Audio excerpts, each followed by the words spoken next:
যাদের অনেক বেশি ঝামেলা সামনে পোহাতে হবে সেই ব্রাজিলকে নিয়ে অনেক কথাবার্তা হচ্ছে। ব্রাজিলের এই সাম্প্রতিক পরিস্থিতি দরিভাল জুনিয়রের চাকরিটাকে মোটামুটি ঝামেলার সুতোর মধ্যে ঝুলিয়ে দিয়েছে। বা সেটা যদি আপনাদেরকে আরেকটু মনে করিয়ে দেওয়া যায়, শেষ যিনি কোচ ছিলেন ফার্নান্দো জিনিজ, তিনিও কিন্তু আর্জেন্টিনার কাছে ম্যাচ হেরে, মারাকানাতে তাও ম্যাচ হেরে চাকরি হারিয়েছিলেন, যদিও এর আগে 2টা ম্যাচ ব্রাজিলের হয়ে তাকে হারতে হয়েছিল। এবং এই ম্যাচটাতে, এই সুপার ক্লাসিকোতে ব্রাজিলের অনেকগুলো রেকর্ড হয়েছে যেটা সাক্ষী তারা হতে চায়নি। এই ম্যাচে মোটামুটি 64 বছরের মধ্যে তারা আর্জেন্টিনার কাছে সবচেয়ে বড় ব্যবধানে হেরেছে, সেটা 4-1।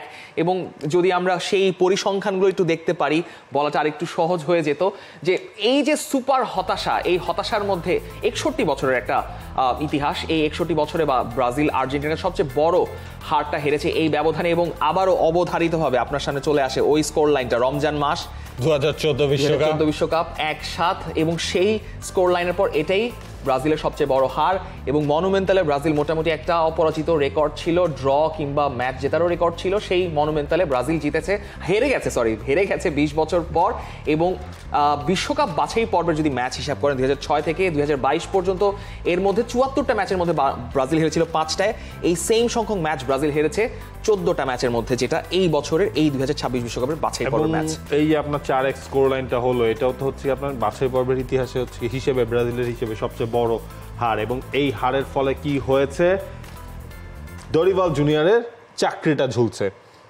এই শুক্রবার দিন সিবিএফ এর প্রেসিডেন্ট, তিনি হচ্ছে দরিভাল জুনিয়র এবং হচ্ছে ব্রাজিল টিমের ডিরেক্টর, এই দুইজনকে তিনি ডেকেছেন, তিনি তাদের সাথে বসবেন। এরপর আলটিমেটলি ডিসিশন নেওয়া হবে যে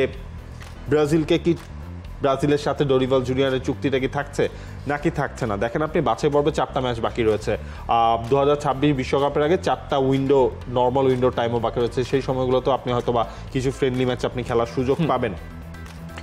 এছাড়া আসলে কি হবে, এই দরিভাল জুনিয়র তিনি, আপনি একটা যদি জিনিস খেয়াল করেন, দরিভাল জুনিয়রের আন্ডারে ব্রাজিলের এই দলটা এখন পর্যন্ত যে 16টা ম্যাচ খেলেছে, এর মধ্যে ফাইন 2টা ম্যাচ হেরেছে, কিন্তু 7টা জয়, একই সাথে ড্রয়ের সংখ্যাটাও কিন্তু একেবারে সমান 7টা। এবং 2টা ড্র হারাবে নাকি 3টা হারাবে, 3টা হার। সেটা যদি আপনি উরুগুয়ের সঙ্গে ম্যাচটার কথা চিন্তা করেন, পেনাল্টি শুটআউটে, ওটার ওভারঅল রেজাল্টটার রিফ্লেকশনটা পড়েছে, কিন্তু মেইন ম্যাচটা আসলে ড্র হয়েছিল, কিন্তু হিসাবের খাতিরে শুধু বলা। আপনি হচ্ছে দেখেন এখানে ব্রাজিল গোল হজম করেছে 21টা।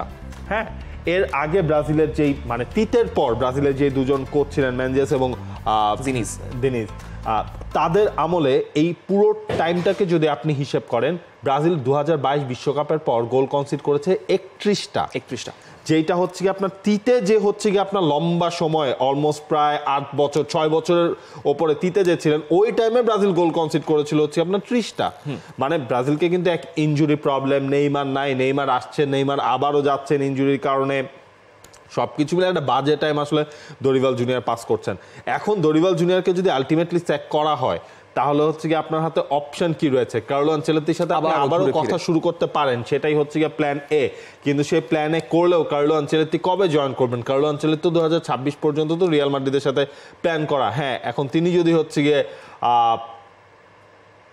রিকোয়েস্ট করেন রিয়াল মাদ্রিদকে যে আমাকে ছেড়ে দাও, সেটা হলে একটা অপশন হতে পারে, বাট আমার মনে হয় না তিনি সেটা আসলে করবেন। রিয়াল মাদ্রিদের ক্ষেত্রে যদি চ্যাম্পিয়ন্স লিগ রিয়াল মাদ্রিদ না জিততে পারে, তবে কার্লো আনচেলত্তিকে হয়তো রিয়াল মাদ্রিদ নাও রাখতে পারে। শুধুমাত্র সেক্ষেত্রেই কার্লো আনচেলত্তি ব্রাজিলের অফারটা গ্রহণ করতে পারেন, কনসিডার করতে পারেন। ব্রাজিলের সামনে আরো অপশন আছে, ফেলিপে লুইস ফ্লামেঙ্গো। আবার ফেলিপে লুইস হচ্ছে কি আপনার বলছেন যে তিনি সিজন না শেষ করে তিনি আসবেন না, তিনি বোর্ড প্রেসিডেন্টকে জানিয়েছেন। আরো অনেকেই আছেন, হোর্হে হেইসুস আছেন। এবং দরিভাল জুনিয়রকে কি বলবো, আসলে ব্রাজিলের মিডফিল্ডের অবস্থা এতটাই জঘন্য যে সেখানে কোনো মিডফিল্ড কন্ট্রোল নেই এবং মিডফিল্ডের অভাবটাই ব্রাজিলকে ভোগাচ্ছে। তবে হারের দায়ভারটা দরিভাল জুনিয়র নিজের কাঁধেই নিয়েছেন। তিনি বলছেন যে ব্যর্থতার দায়ভার সম্পূর্ণ আমার, ম্যাচের প্রথম মিনিট থেকে যা পরিকল্পনা করেছিলাম তার কোনো কিছুই ঠিক মতো হয়নি। আর্জেন্টিনা সব দিকেই আমাদের চেয়ে এগিয়ে ছিল। আমি ব্রাজিলের ভক্তদের কাছে ক্ষমা প্রার্থী।